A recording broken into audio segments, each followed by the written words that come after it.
300円のお菓子がやっぱり美味しいなと感じがちです。どうも皆さんこんばんは。こんばんは。おつもろってことで、皆さん今日も一日お疲れ様でした。今日はですね、何の日かわかりますか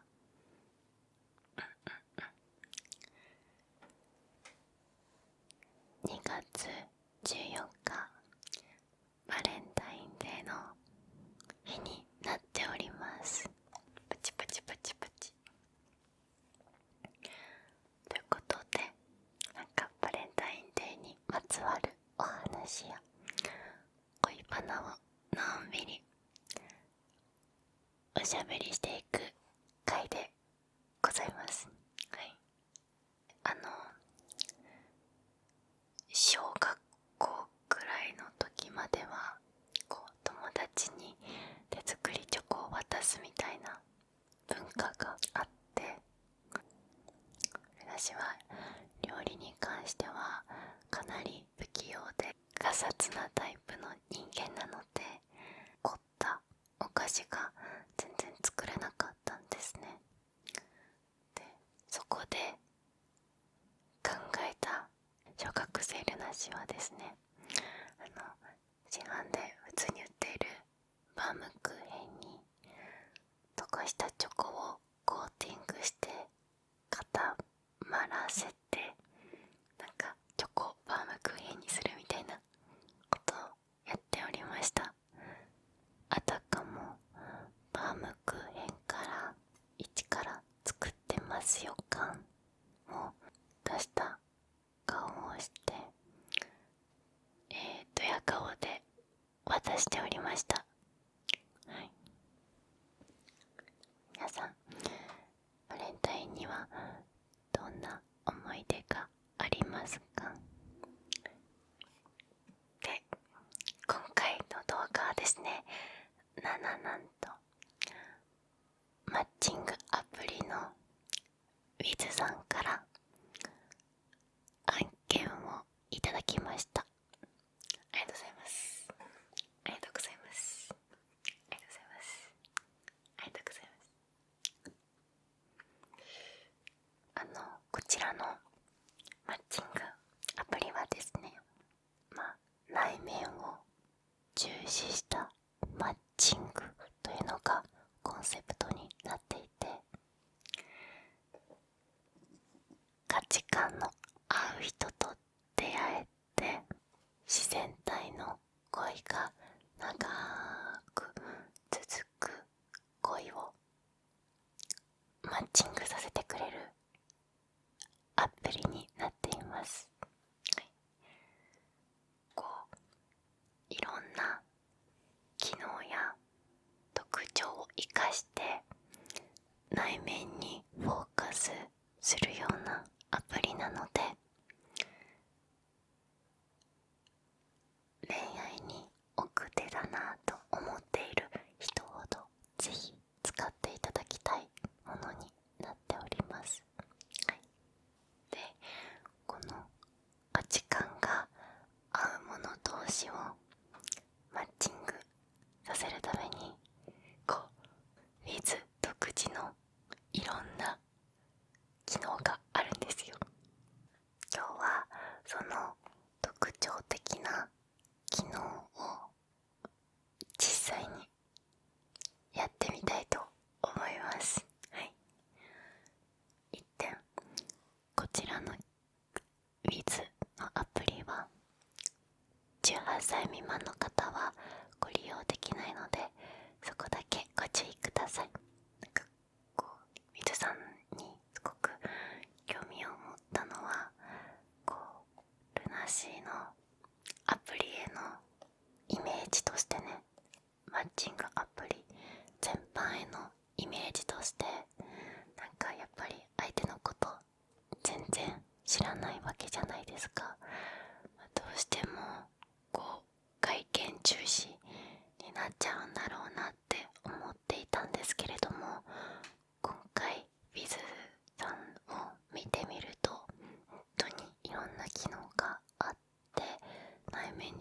活しているところがすごくいいなと思いました。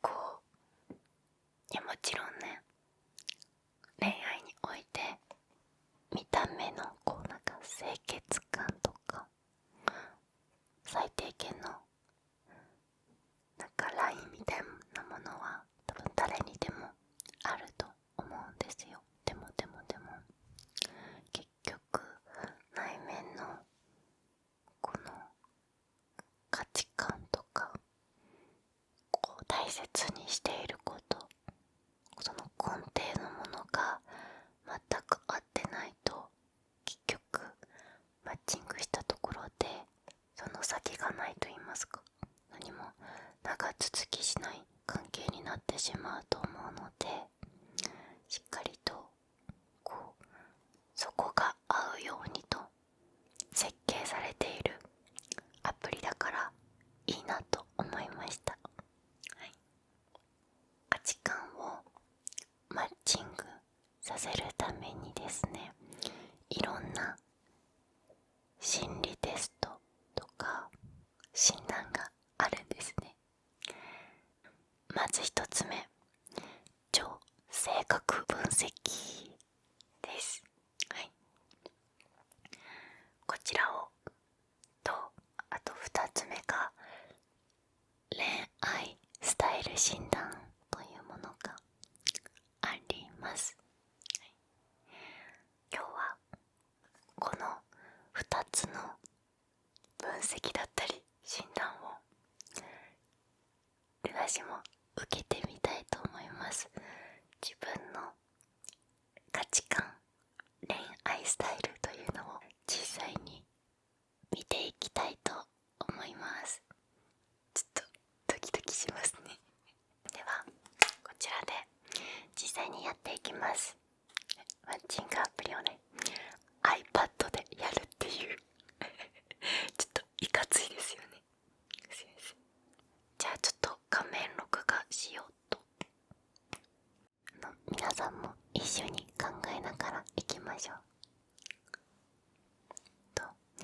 超性格分析×マッチング、世界中の心理学研究で利用されているビッグファイブという性格分析を利用しています。すごい信憑性が高そうということで分析を始めていきます。あなたは自分をどんな性格だと思いますか？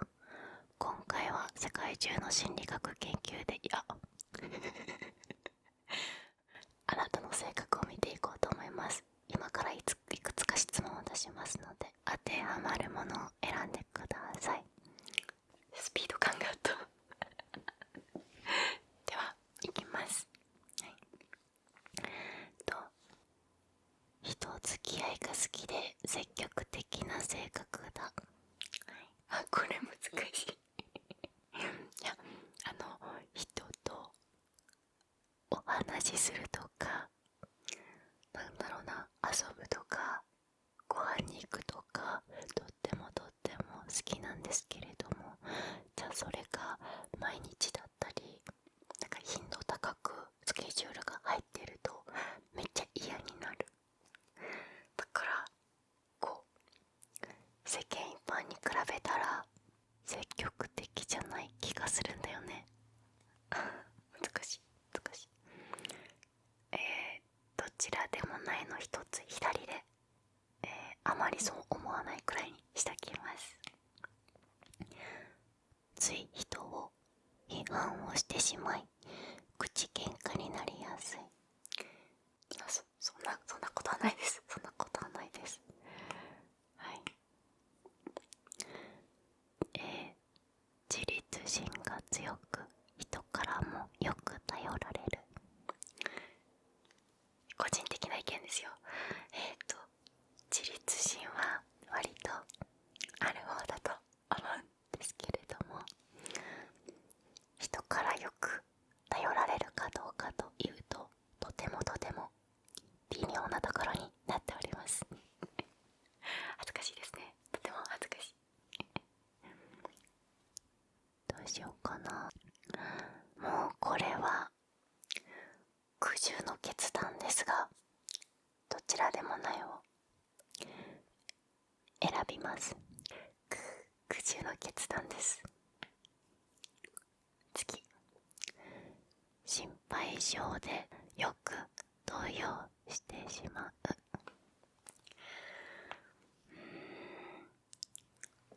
心配性なところもあるけど、割と楽観的に考えるから、これまたどちらでもないを選んでしまうのは何かに負けた気がする。どうしましょう。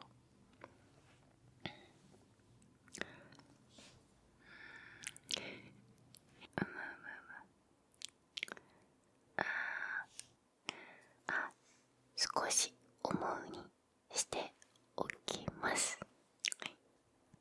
新しいことや難しいことにも積極的に取り組めるということで、これね、この新しいことと難しいことのレベルどれくらいなんだろう。難しいね。もう新しい仕事レベルで人生を変えるレベルの新しいことを指すのか、ちっちゃい日々のゲームの中で難しいコースにチャレンジするとか、それくらいのことなのか分かりませんが、難しい。でも積極的に取り組む方だとは思ってる。はい。自己主張はあまりせず、口数も多くない。はい、これはですね、やっぱり口数が多いので、こんな30分も40分もささやきで雑談するような動画をたくさん撮れると思っております。ですので、全くそう思わないにしておきます。人の気持ちに共感しやすい方だ。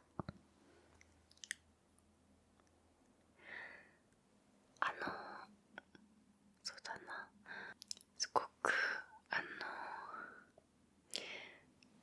共感はする方だと思うんですけれども、時期によって全然人に興味ない時とか、全く共感できない時とかあるっちゃあるので、少し思う、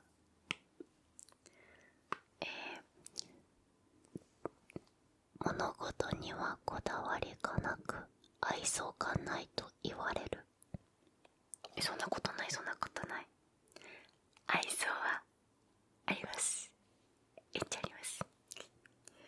でも物事にこだわりっていうのはものによるその料理とかマジでこだわりないからな。そう思うくらいにしておき、逆、そう思わないにしておきます。穏やかな性格でめったに怒ることはない穏やかな性格なのかな。ゲームとかトランプとかそういうことになるとめちゃめちゃ負けず嫌いなので、全然そういう時は穏やかな性格ではない。ごめんなさい、これも苦渋の決断でどちらでもないにしておきます。新しいものよりも定番のものや馴染みがあるものが好きだ。これもものによるぞ。なんだろうな、例えば ASMR で考えると、ずっとイノーディブルっていうコンテンツも好きだし、最近見つけたなんかメジャリング U みたいなねやつも結構好きだし、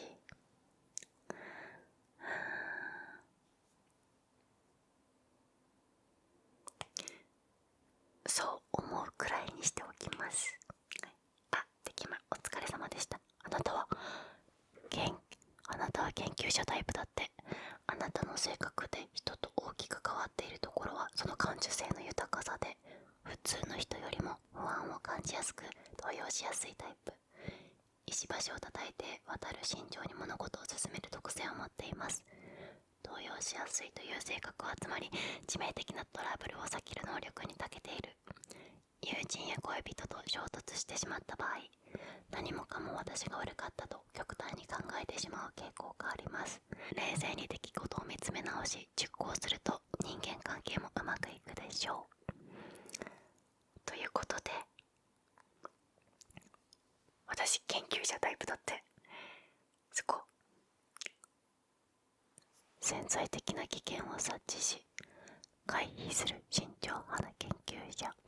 石橋を叩き慎重に物事を進めるだそうです。はい。あ、すごい、今回開口的になってるやっぱメンタルは繊細ですね。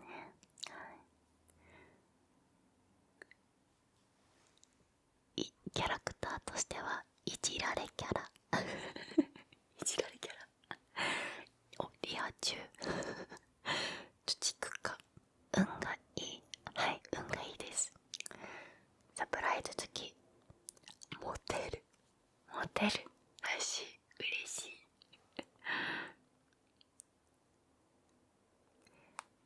詳しく見る。すごい詳しい結果もたくさんありますね。だからこれあれか、研究者タイプと相性のいいタイプがマッチングできるような機能なんですね。面白いですね。じゃあもう一つ、恋愛スタイル診断というものもやってみたいと思います。すごい。現在の参加人数1、10、100、1000万、10万、100万、137万8628名。では2つ目の診断をやっていきます。はい。全30問。これはサクサクいった方がいいですね。自分に最も当てはまる回答を選んでください。一目惚れしやすい方だ。当てはまる恥ずかしい。恋人への愛情表現は多い方だ。微妙、やや当てはまる。運命の赤い糸はあると思う。あると思います。恋人との関係を長続きさせるために気を使う方だ。やや当てはまる。恋人といると甘く優しい雰囲気になると信じたい。次。恋人が自分に頼りすぎると少し身を引きたくなる。これは当てはまる。恋人に期待を持たせたり、恋人が恋に夢中にならないように気をつける。別に特に何も策を練っているわけではない。恋人と毎日会わなくても平気だ。当てはまる。恋人にあれこれ干渉されるのは苦手だということは当てはまります。恋人がいても気になる人ができるのは仕方ないと思う。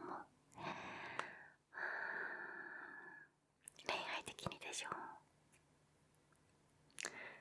気になる人がいたとしても、最終的には自分の恋人が一番だって思えればいいわけで、人間誰しもちょっとときめいてしまうことはあるのではないでしょうか。やや当てはまる。恋に落ちた瞬間やきっかけをあまり覚えていない方だ。やや当てはまる。難しい。人を好きにななるまでに時間がかかる方だ。いや、当てはまらないですね。恋人と別れた後も友人関係でいたいと思う。どっちでもいいな。マジでどっちでもいい。いやいや当てはまる。時間をかけて始まる恋愛の方が一目惚れで始まる恋愛よりもいい恋愛だと思う。どっちも素敵だと思います。はい。友情から恋愛に発展することが多い。わからんな。わからん。全然わかんないな。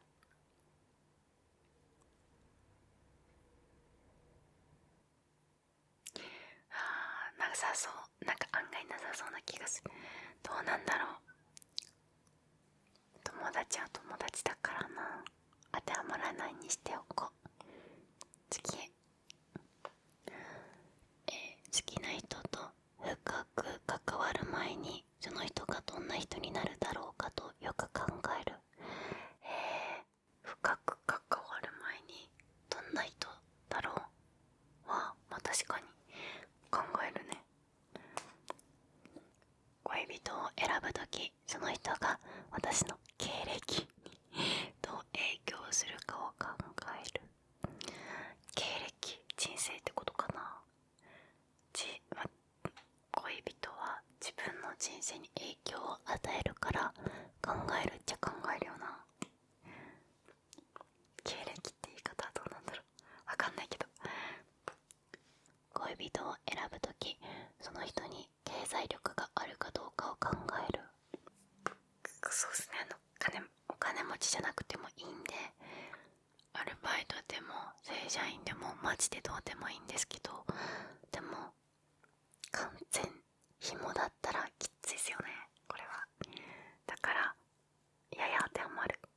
恋人を選ぶとき、私の格を下げないかと考える。格を下げない。そんな厳密に考えてないよ。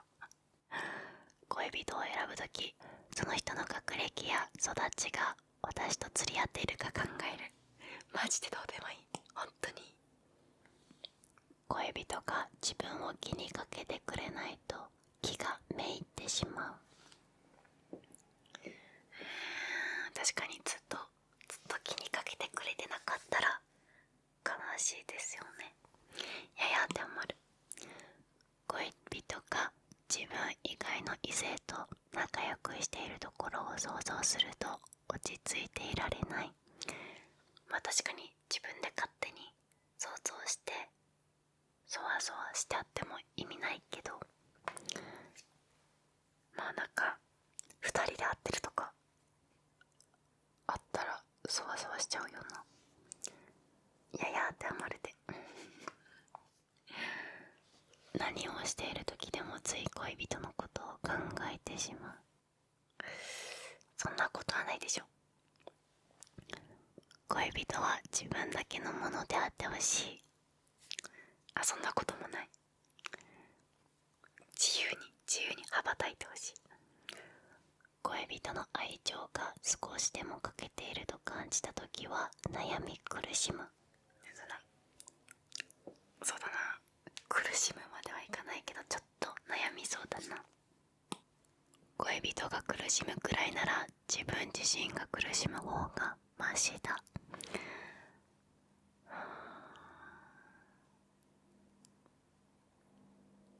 程度によるな。まあ運命の赤い人で結ばれている人が苦しんでるのは嫌ですね。確かに自分の幸せよりも恋人が幸せになることの方が重要だ。いやこれで多分ね、自分が幸せじゃないと周り近くにいる人たちも幸せに見えないと思うので、どっちは幸せっていうのがとっても大事だと思うんですよ。だから当てはまらない。恋人と一緒ならどんな貧乏な暮らしでも平気だ。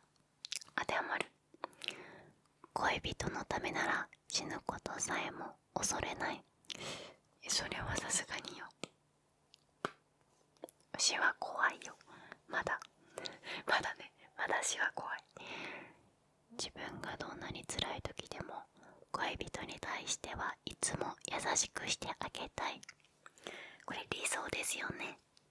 いつでも優しく穏やかに接することができたら最高ですけど、心が乱れてるとそうできない時もありそう。やや当てはまる。診断結果はじゃん。6つに分類され、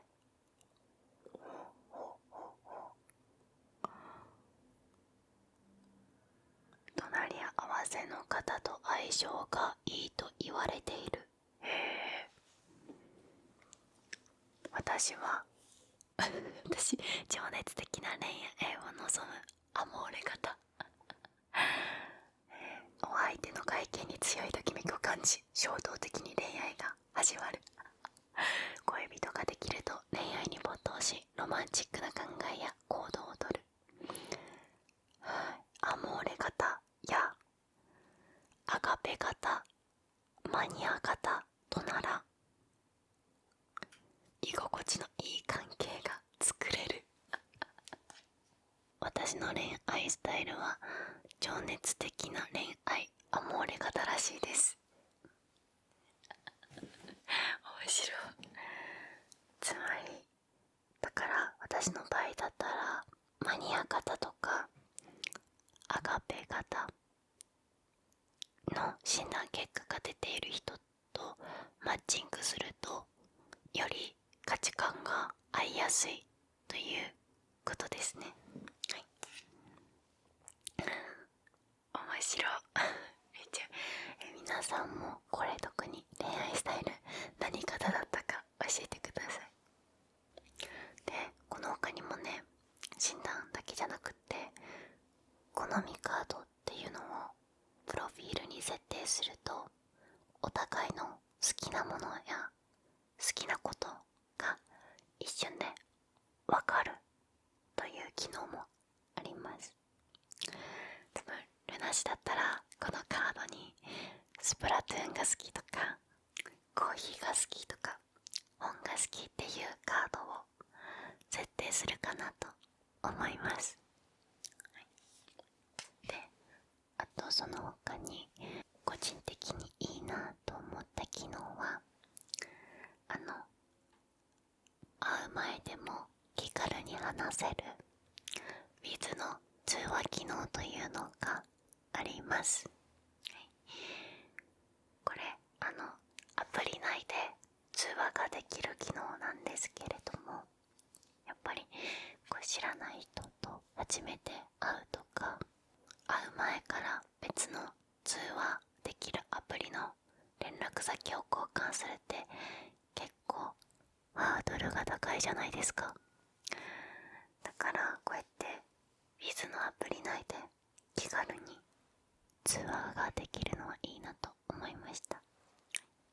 今回はですね、マッチングアプリの Wiz の性格診断とかその他いろんな機能を見てきました。